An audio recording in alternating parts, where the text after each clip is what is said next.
is the time, my first job at the Toledo IGA Market Fresh as a meat room clerk. This is the time that a boning knife went through my hand. Yes, fun times in Austin's past indeed. So, I work in the meat room. I clean bandsaws and I clean all the knives, and I had all of the knives in a bowl. And as I was scrubbing on bandsaw parts, the bowl gets to rocking and the knives fall. And of course, me being me, always happen to be a showman, I'm going to be like, all right, now reach out and grab the knives in midair. That would be really cool, right? Yeah.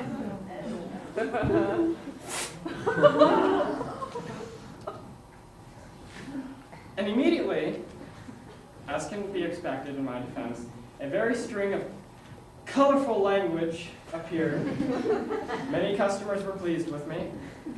And so I immediately do what you should never do. They say whenever you have any type of anything inside of you, you should never remove it.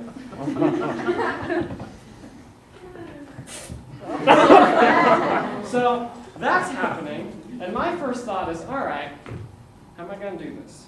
Because I don't like doctors. And the first thought that comes into my mind is, well, you know, vets use super glue on, you know, horses and dogs and such to help, you know, the stitches stay together. So I'm like, all right. So I go down to aisle 7, go into the back room, clean, clean, clean, clean, clean, clean, it's bleeding, clean, clean, clean, super glue. Clean, clean, clean, super glue. All right, latex glove, let's go back to work. So that was my night.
Moments in theater.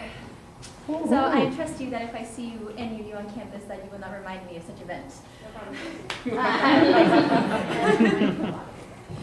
Oh yeah.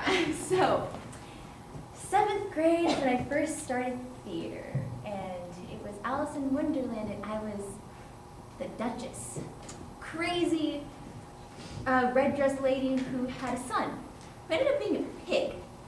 So yeah, she's kind of crazy. And of course, we started tech rehearsal. We're in a huge theater, it's big, there's a lot of people, of course there's parents everywhere, and everyone's so excited, and all the little kids are like, yay, first play. So, in 7th grade, I had a significant other. His name was Tony.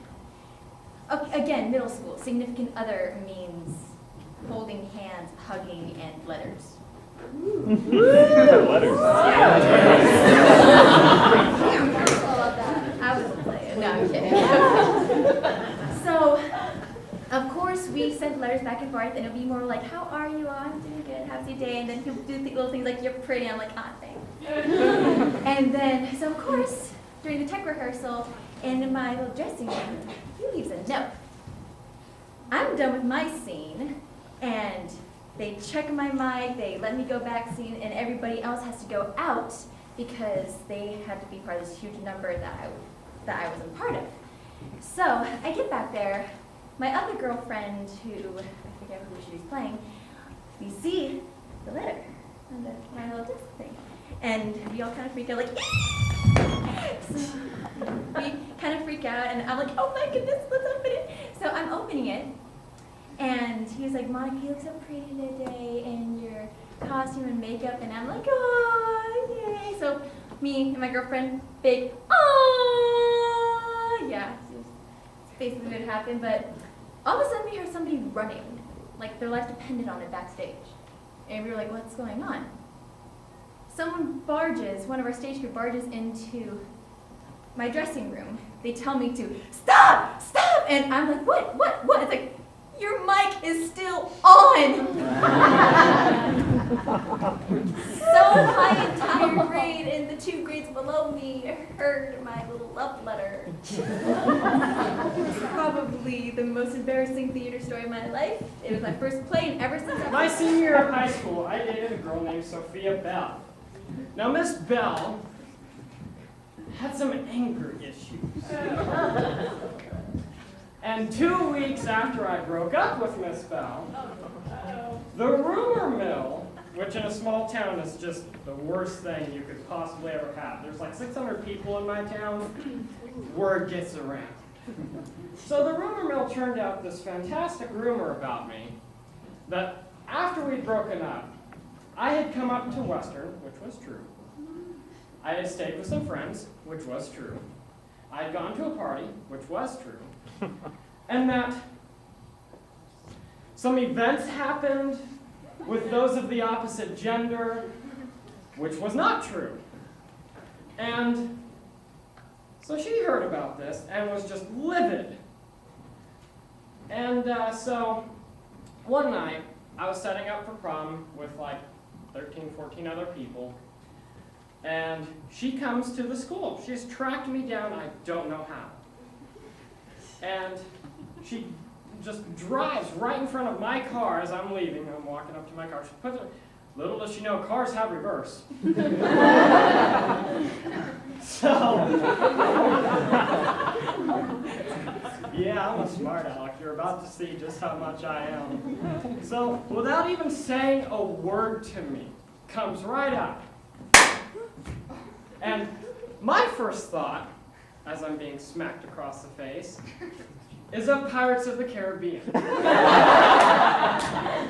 This is who I am. You know when Jack Sparrow's getting slapped up by all these women in Tortuga? So the second, she slapped me across the face, I'm just like, not sure I deserve that.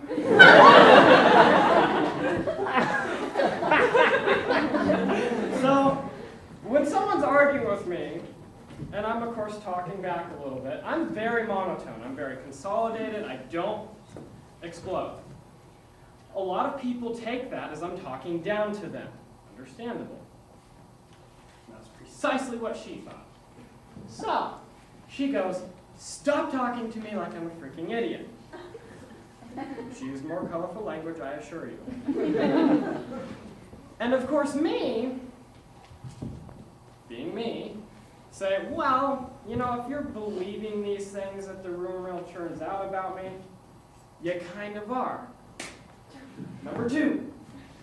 I might have deserved that. Like that. I was in the hospital for 2 months in 7th grade. I was in the hospital due to some kidney troubles. And, as they are doing any of their type of surgeries, they put you under anesthesia. And anesthesia, as it turns out, turns me into the biggest flirt when I wake up. So here I am. I wake up. There's my brother. There's my mom. Nurse. Nurse.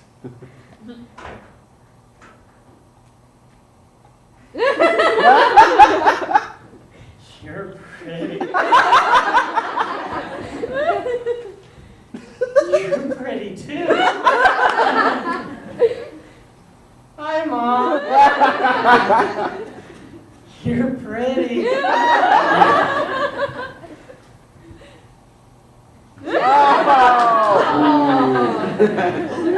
Last weekend, I went home, and I had an essay due on Tuesday. So I I've been working on it. On Monday, I was doing revisions. So I woke up, got back from classes. I was like, I can't hang out with anybody today. I'm gonna work on this essay. And after I'd been doing some revisions for a couple hours, I needed a break. So I stepped out, and our room gets really hot. Because if you live in the dorms, there are a lot of people. It's a brick dorm. The sun's like beating on it all day. It's really hot. I know it's hard to believe, like it's in Bellingham, but it gets really, really hot. So we open the windows all the time. And I come back in, and this moth is out there. And I was like, no. You are not gonna come in here, Mr. Moth. And the moth is just like, you know what? I think I will. Lets himself in through the window, and I was like, I can't do anything about it right now. So I opened my book drawer, and I grabbed the biggest book I have. Will, you know that I would have a big chemistry book. Yeah. But Dr. Borda wants us to like write our own I take book. everything out of it, turn it in. Ugh. So it's a binder. I don't really want to mess up my binder because we have to turn it in. And so I grabbed the next biggest book, which is Joseph Campbell's book. It's pretty thick. It's about heroes and, oh, did I mention this moth is like the descendant of Mothra? It's huge. It's probably like this big. Oh, gross. The size of my face. It's really scary. And so I grabbed Joseph Campbell's book, and I'm thinking to myself, what am I gonna do? My mind is tired because I've been revising this essay. And Joseph Campbell speaks to me. He goes, this is your spiritual journey. You have to cross the threshold and defeat this moth. And in essence, you will become a better person. You will reach the promised land and have a revelation, an epiphany, if you will. And so I was like, you know what, Joseph Campbell, you are my ally. You are my friend. I will use you.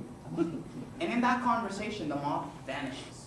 And I'm like, oh great, it's gone. I closed the window. So I was like, well, what if it comes back? And I look at my chair. Oh. It's sitting on my chair. Oh, not acceptable. And I'm like, dude, you don't pay rent. You don't pay the $1,000 that I do to live in the dorms that my parents about with. Thank you for that. And so I was like, get out! And I open it, and Joseph Campbell's there. And I smash this moth. But the moth is like really fast. It's like, it's doing like Blue Angels kind of maneuvers. And I'm like, oh man, how am I gonna beat it? So I jump on it, like I pounce. And I catch it. I don't know how, because I was like in slow motion. It's like, oh! Perfect. And I get it. Oh. And then I was like, I'm triumphant. But this moth is like super powerful. I could feel its super strength pushing back at my body. And I was like, oh man. Then we hear in silence, free falling. And this is in the afternoon. A couple weeks ago, I was really sick and I needed to wake up really early for a class. And at like midnight or like 1 o'clock, this guy with his guitar in the dorms just like playing that song over and over for like 2 hours. Oh. And I look at the moth, and the moth looks at me, and we have a connection. And I was like, dude, I'm sorry I crushed you. But, you know, we have a common enemy. It's annoying. I mean, I love that song, but it's been overplayed in the hall. So I pick up the moth, and I was like, you know what to do.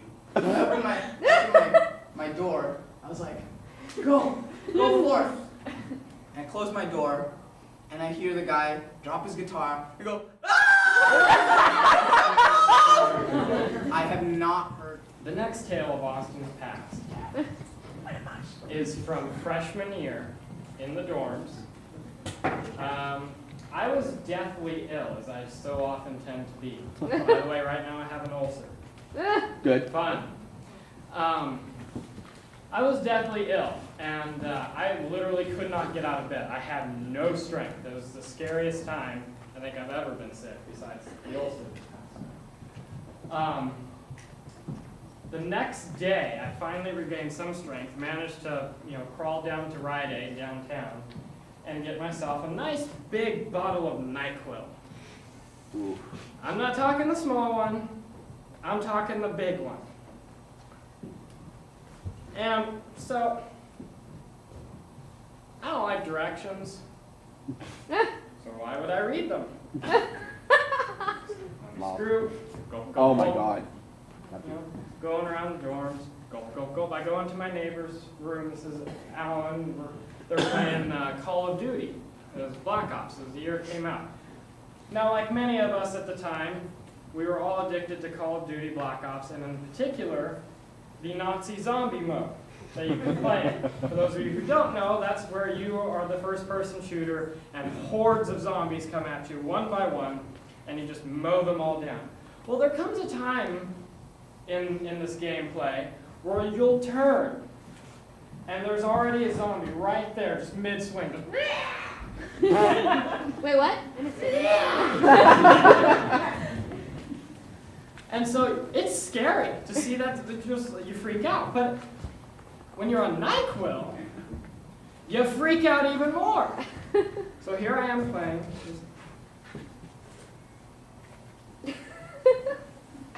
Yeah.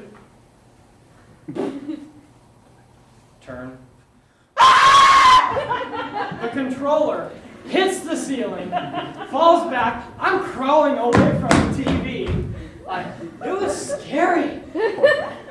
Meanwhile, everyone is just like, taking that.